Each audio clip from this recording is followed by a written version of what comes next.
introduce them one at a time.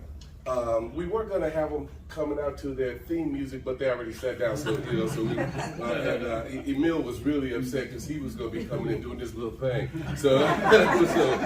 But first, we're going to start with Emil Belvin, and this man in the middle here. Any renovations you need on your home, he's an expert in that, so we'll be able to ask questions about that. He'll give you a little bit about what he does, and then he'll open it up to you. We also have something that has popped up that's pretty new, but yet it's been done for many years, but now it's legal. We have Alex Kim here, who is an expert on ADUs. So you'll be able to ask him everything ADU. And without leaving out, the best, we save her for last, of course, because she's so amazing. Marissa Fletcher is just so amazing. What she's going to be able to do is talk with you about solar. And I know we all have this one question, so I want you to get ready because you're going to get a lot of questions on this, and that's about, leasing and buying when you're trying to sell a house, because then that puts a whole nother 17 days on your doggone escrow, if you know what I mean. So I hope you're able to answer that one. Okay, so we're just going to step right into it, and I'll just ask you all, because this is really informal, no pressure on you at all. So who would like to start just giving a 2 to 3 minute introduction of themselves? So let's do it like that. All right, ladies first. Okay, so hello everybody. My name is Marissa Fletcher, and I am your green certified realtor. I am a solar realtor. So I've been in the real estate industry over 20 years combined, selling houses and helping families with buying and selling and investing, right? And then up comes solar, right? Big word in real estate. I know I'm going to get some very good questions here. I'll be able to answer those for you. But I added solar to my business about 3 years ago. I literally did it to help our clients, our database. About 40–50% of those clients were going solar, and before I got into the industry, I wasn't able to help them. And unfortunately, they were taken advantage of sometimes. Things weren't explained sometimes. So I got into the business so that I could help our real estate community, our lending community, help our homeowners go solar and go solar the right way and understand it. So I am your solar realtor, Marissa Fletcher, eXp Realty, Power Solar. It's so nice to be here in front of you guys. Thanks for the time. Thanks so much, Emil. Coming down the line, ladies and gentlemen, hello. I'm Emil, that's E-M-I-L, not email. Emil. And I know, right? I get that all the time. People here, they want to put the A in. Right. I'm a real estate broker and investor in Los Angeles. I took the drive down to come hang out with you guys down in Orange County, the lighter side of life over by the beach, Newport Beach. There you go. So I got into real estate in 2007. I got my real estate license in 2007, and I got into real estate investing in 2017. And so that's kind of where the renovations and things kind of came along. One of the things that I started doing that period of time, I got my license as an agent, and around 2017 I got my broker's license. And then right around that time also, I started an organization called the Vacant Home Guide. And so we focus a lot on helping real estate agents kind of bridge the gap between being agents and understanding a little bit more about the investment side of things and renovating properties and adding instant equity and things of that sort. So that's what I'm here to talk to you guys about, renovations and my experience in that field. Again, Emil with my brokerage is Cal Estate Brokers, and the organization I kind of work with on the investment side is the VacantHomeGuide.com. Thank you. All right, thank you so much, Emil. All right, Alex. Yes, hi everyone. My name is Alex Kim. I'm here with Lytemods.com. We're a fairly new company when it comes to ADUs. Like Chip said, ADUs is it's been around, but it's become very popular lately in the last couple of years as the rules started changing, and it's so much easier now to get these ADUs approved. So I'm glad to be here to be able to speak about that. I'm a local business entrepreneur around in Irvine. I live in Irvine, and my office is in Irvine. And one cool thing about Lytemods is we do everything in-house. So we have our engineers in-house, we have our architects in-house. So kind of like Chase, like literally everything is in-house. We don't outsource anything. However, in the reverse, we outsource. We're doing everything off-site as far as building these ADUs. So that's the one thing about Lytemods as an ADU reseller. So yes. Great. Glad to be here. All right, let's give it up for Alex. Okay, Alex, my first burning question, since we're with the ADUs, let's just dispel all. Let's just put it to rest. With ADUs, some people think, okay, ADUs are legal. Now I can build a department store in my backyard. I can do whatever I want in the backyard. What exactly and I know, of course, in different counties, there are different rules, but by and large, what exactly can you do now that you couldn't do before as far as ADUs are concerned? So ADUs have to be habitable, but I think what really is a game changer from before and now is this law called SB 9. Right. That's the main. Yeah, game go changer. into that. Yeah, go into okay. that. So SB 9. I'll give like the kind of in a nutshell version of SB 9. SB 9, think of it as if you have a pretty large lot size, at least 1,200 square feet. Let's say you have a house and you have a pretty large lot. What SB 9 will allow you to do is you can cut the lot into 2 separate parcels. Once you separate it into 2 separate parcels, you already have a house on one of the parcels. So with that one house, you deserve or you're allowed to have a detached ADU. So the California law allows you to have a detached ADU for an existing subject property. And you can also have what's called a junior attached ADU in addition to the detached ADU. Now, why would you not have the detached? It depends on the available size, because there's certain limitations on your property where you have to be 10 feet away from your main property, or you have to make sure you have enough 6 to 4 feet away from your boundary line. So it's because of that where you need the right people looking at the initial design for what's possible. So that's where the expertise comes into play. Now, going back to SB 9, if you split these lots, you can sell one and keep the other. So if you're going to sell one and keep the other, on the other one, what we see a lot of people doing, if your goal is to maximize the home value or maximize the income, it could be the same, it might not be the same in certain cases. Well, you could actually put a duplex right off the bat. So SB 9 allows you, without getting any kind of special permits, to put a duplex right off the bat on your other parcel, and then with that duplex, you could actually put another ADU detached, and that could be a duplex. So 2 units allows you to get 2 units. But if you add a single family, single unit, then you can have another single ADU. So in theory, you could take, if you're starting with the duplex, so let's say you're starting with the duplex, then technically you could split that lot, make another duplex, and then have another 2 duplexes. So you could have 4 units on one parcel and 4 units on another parcel, and you started with 2 units to begin with. That's amazing. Wow. Right? Now there's another step to it where if you really want to take it another step, and this is where expertise comes into play, but although you're only allowed to have a duplex, let's say on one parcel, you have the duplex and you have the other duplex. Well, on each duplex, if you design your unit properly, there is a way where, depending on if you're going to do like short-term rentals, this is where it kind of gets a little gray, but depending on how you set it up, you could technically design one of those duplex units where you can rent it out to 2 separate residents or 2 separate tenants, depending on how you design it. So I'll get into a little bit more of that in detail based on some of the questions. Okay, one little follow-up. You looked at me crazy when you first came in here today, and I said, I'm thinking about I don't have 2 dimes to rub together, but this is the dream, okay?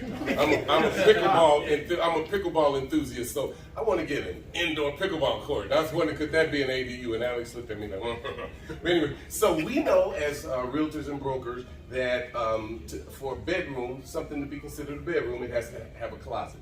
Yes. What does it have to have, this unit have to be considered an ADU? A kitchenette. It needs to have a bathroom, and then like the bedroom technically could be, if it's a junior, technically it could be, the way it's designed. It's a little bit harder for me to explain because I'm not a real estate agent, but as long as there's a living space. So it has to have a living A space, living space, a legit right. living Like a space. studio or something. Yeah, like a It's like a studio. studio, So right? if I- You don't need a bedroom, right? So for my pickleball court, that has to be in the back. Yes. Okay, cool. Okay, you heard it from him. You heard it from him. Okay, thank you, Alex. We'll do So a that. full bath, a half bath, or You need a bath It doesn't and have to be full. yeah, as long as you have the shower and toilet, yeah, it could be technically a bath. Yeah. All right, I got a crazy question. Okay. So what would be the difference between a tiny house and an ADU? Ooh, good. Well, she said, if you kid didn't hear, she said, what would be the difference between a tiny house, we've heard about those, and an ADU? Like if I just want to put a tiny house in the back of my house instead of a full-fledged. So is ADU. it detached? Oh, yeah. Okay, so I mean, a tiny house would be an ADU. Mhm. Yeah, Yeah. you can call that an ADU. Okay. So are your ADUs modular? So you assemble them off site and bring them on and put on, or are you building them? Hybrid. Yeah, so now this is kind of going into some, Okay, more. well, but you'll remember because No, we but- went to high They're school hybrid. together, so if Okay, you yeah. don't get back to him, he's gonna get on my yeah, case, that- okay? That's like I have to go into some detail with that. They're but pretty yes, cool. yes, yes. You always gotta do that, baby. You've been doing that since high school, man. Sorry, I listened, okay? Let's move on real quickly over here to Emil.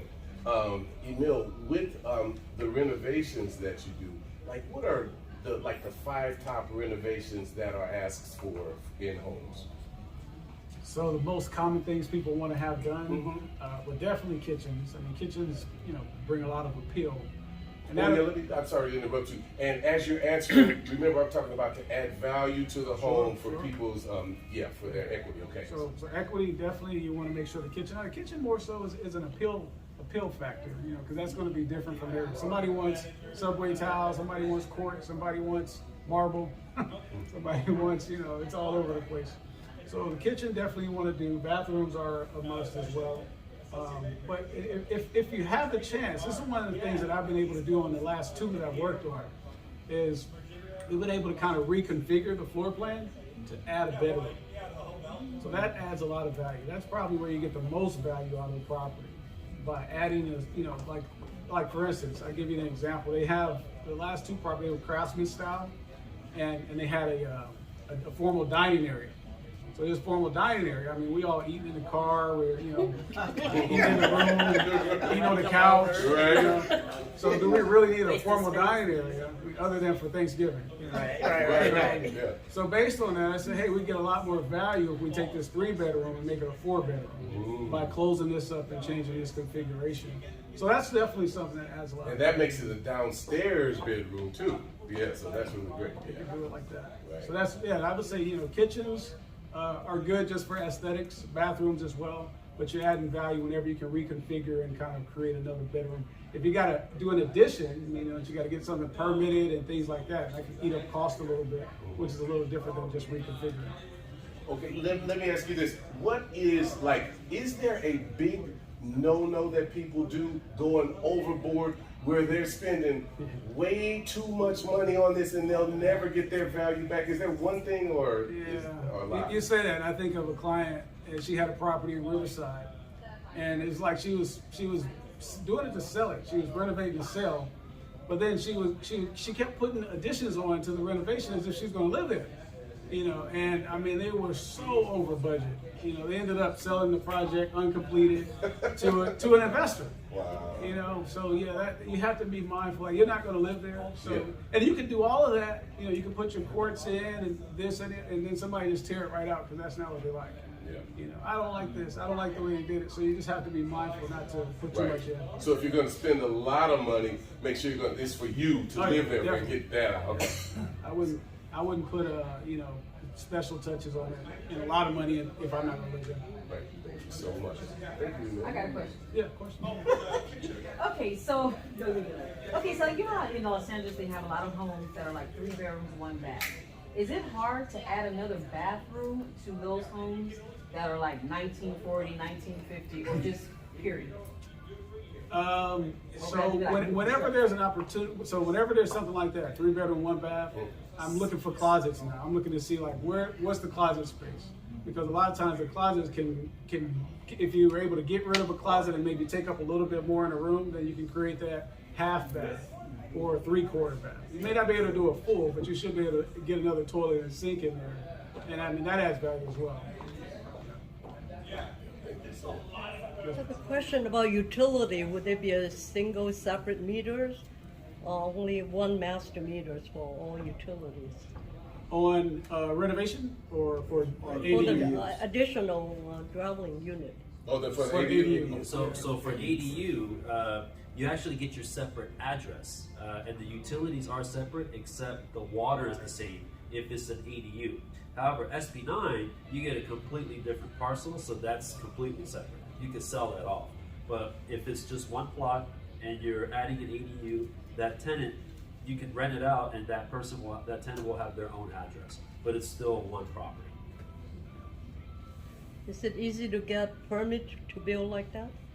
So that's the key. That's a very good question. The answer is yes, if you buy a Lytemod, because Lytemod, our company, we have 7 pre-approved designs with the city of LA. It's already pre-architected, it's already pre-designed, and these approvals usually the whole process gets cut down by about 8 months. We've had certain approvals come in as close as 2 weeks, two full calendar weeks, so 10 days. So yes. However, if you're going in with a brand new design and it's custom, there could be a lot of back and forth. So you're in real estate, right? So it's kind of like if you've ever submitted a loan for a borrower and you go straight to docs. Like how often do you see that, right? That's kind of like The case, right? right. We do it all the time. I'm sorry. All the lenders. No, all the They're like lenders. light We do mods. it all Cases the time. like light mods, but every other lender and bank is like your typical ADU contract. Right? So that's the difference. That's the best way to describe it. Thank you so much. All right, Marissa, I'm just gonna jump right off into the ocean with Oh, you. Lord. So They're gonna beat me up. when I get this listing and I find out it has leased solar, what should realtors do to starting the first day in order to get that thing to go smoothly? Okay, so now, as a listing agent, the very first thing you do is get the solar contracts. Get the copy of the contracts from the client, from the company. There's ways to do it. If you can't find the company, get it off the title report. Get the contract so you know exactly what it is that you're selling to the new buyer, or exactly what they're getting, so you can pass that over and disclose everything on there. Now we hope that you said leased, right? Yeah, There's leased. 2 ways you can go: lease or own. lease Own is is better, but with lease, we already know that you got a couple of options. You either transfer that payment over to the new buyer, or the seller can pay it off. It's not the most advantageous way to go solar, but unfortunately, when solar first came out, that's all that was being put out there. I own a home with leased panels on it. Right? And I had to be able to qualify for the extra $131 payment a month. I love the home so much, I didn't care. I was like, okay, let's go. Okay, so leases are not a bad thing, just as long as you understand what they are, what they entail. As a realtor, though, make sure you have the paperwork, and if you're on the buyer side, make sure you work on the subordination. There's a form, subordination agreement, that escrow gets from the solar company. They charge $250 to get it filled out. Just make sure you do it in the beginning of the transaction. Don't wait till the end, because that's where you get those extra 2 weeks, because it takes 14, 15 days to process that form with the company, and they're not going to move on our schedule. So just do that right at the very beginning. If you do it at the beginning of a 30-day escrow, you should have no problem with getting that thing subordinated to transfer over. That's where we get the problems as the realtor. We're not prepared, or we don't even know anything about solar to be able to talk to the client. That's the other challenge, right? I see that all the time where someone buys a house with solar on it. They didn't have solar on their previous house. They never talked to a solar rep, so they don't know how it works. They think they just get free energy. And at the end of the year, they get a bill. Now that client is upset because they don't know how that worked. The way to protect yourself as a realtor is partner with a solar partner. I am a realtor, but I am a solar partner as well, so that person can explain solar to your client so they don't move into that house, just start running the lights, running the AC 24/7, and get a $2,000 bill at the end of the year and wonder what happened. Okay? That's called a true up. Solar systems are a certain size. So depending on how much energy you use is how many panels that house needs. So when they build new homes now, they might only put 7 or 8 panels on them, just enough to get past what's called Title 24. Okay, that's not enough for a 4-family home that washes their clothes, washes the dish, runs the dishwasher, runs the lights. It's not enough panels. You're gonna need more panels. So you can at least, if you learn about solar, you can prep that family. Hey, we put a little money aside, so at the end of the year, when you get that extra bill for the extra energy that this system couldn't manage, you have it, and you're not surprised at the end of a 12-month time frame. Does that make sense? Maybe, maybe not, but I can teach you guys how it works. So, Okay. so my question is, how hard is it to someone to add panels? So you find the house, everything works out, panels are paid off, but the flipper, he did it for a small family, but a big family's going in, and they need double the size Right. panels. How would we go about We're that? speaking to someone with experience, because I just told you guys I bought a house with panels on it, right? It was 30 panels. It was enough to handle my house. That was it. We ended up getting a couple Teslas. So now I needed another 30 panels. I bought a second system. So I've got 2 systems on my house, and they talk to each other. And it's still cheaper than buying gas for those Teslas that I drive 40,000 miles a year. So you're not adding panels to the current system because no one's going to touch it. They don't want to void any warranties. You're getting a second system, and they tie them to talk to each other. So you're making the system larger to handle whatever needs you have, and they're talking to each other so you can monitor that system and see what it's doing. But that's what's happening. People are moving into the homes. The systems are too small. They don't know how it works. They get a $2,000 bill or a $1,000 bill because they've been running the HVAC or they've been using more energy than what those systems can support. Whatever excess energy over the system, you're paying from the utility. So that's the biggest difference there. So it's just a little bit of education in solar and kind of how it works. And then once we learn as an industry, we can educate our clients and they're not frustrated at the end of the year or whatever when those bills come up. Do you recommend your clients lease or buy the solar? I love that question. And that question is really geared toward, like, a lot of times on new construction. Some of our clients are buying new construction and they have an option To lease or own. To lease or own. What's your recommendation? So every client's going to be different, and every client's going to have a different scenario. So that was the biggest problem with solar back in the day. Okay, there were just solar reps, nothing against, it was just an industry, and they would sell everybody the same thing, which was only a lease. Okay, every client is different. If you were asking me this question a year ago when interest rates were really low, I would say ownership all day. It's the only way to go. You get a 1% rate. You know, your bill is $200 a month to your utility company. Now it's $100 going solar for the same amount of energy, or even more energy than what you were paying from them. It's a no-brainer. The numbers just make sense. Now with the interest rates being higher, with the market being different, it's going to totally depend on that client and what they're looking for. So what I do and what I offer is I've got everything available. Okay. One follow-up question. If the option is to purchase it versus lease, do you recommend doing a separate transaction or perhaps through a HERO type loan and putting it into the property tax? As a lender, I have an opinion, but what's yours? HERO is a no-no in my eyes. They stick it on your property taxes. HERO is a yeah. You about to make this whole panel go crazy. So no. Those were some of the predatory things that they did back in the day. It was just give people HEROs and tell them that it was free energy. You're not paying for nothing. It's free, and then that person's taxes go higher because, of course, as we know, there's nothing that's free in life. Okay, these systems are like the 3rd largest investment these homeowners are going to make. They cost them a little car. Depending on how much energy they use, they could cost more. But some of our clients are paying $800 a month for energy, and it gets raised every single month, like every single year, not month, but every single year like rent. It goes up 8, 9, 10%, 14%. It's never locked in. They get no other benefits for it. Because what we run into is when we see that, it's actually a benefit to just pay it off. And yeah, your mortgage might go up, but your overall payments are going down when your taxes get corrected. So right? Because it's affecting your taxes, right? So I don't believe in the hero. You can finance a system, you can pay cash for a system, or you can lease. It depends on your situation. Why would someone lease over ownership? If you're in your forever home, you're not going to sell. You're going to pass this home down in your family. Your current payment is this, but with the lease, you're saving $100 a month that you're not going to save with ownership. Sometimes people cannot take advantage of the tax credit that comes with ownership. It is a federal tax credit. It is not a rebate check. That's what they used to tell you. You're going to get a check. It's going to be $10,000. I think no, you're not. It's a federal tax credit, and guess what? If you don't have federal tax liability, you can't take advantage of that credit. You can't because you know. So a lot of people need that education, need to know that that's not what was being told before. So in some of those scenarios, I have those homeowners that want to go the lease route. And in that case, we have an option available for that. But what you should do is educate the homeowner and leave it up to them. I am a realtor. I believe in ownership. Why? Because it's better. But now that interest rates are 12 and 13%, and you know, it could vary based on the client. If they can't take advantage of the tax credit, then some of those clients are gonna go for a lease. It just totally I varies. got a question. Okay, so with the solar, is there a certain minimum amount of panels you have to put on there? So for example, if I did get an ADU, can I put solar panels on that? Good question. Okay. So if you got an ADU today, you have to put solar panels on it. Because in California, any home, any new construction, if it's an attached ADU, that's different. If it's a junior ADU, that's different. But if it's a detached ADU or a brand new construction built after 2020, you gotta put solar panels on them. Title 24 says you gotta put panels on them.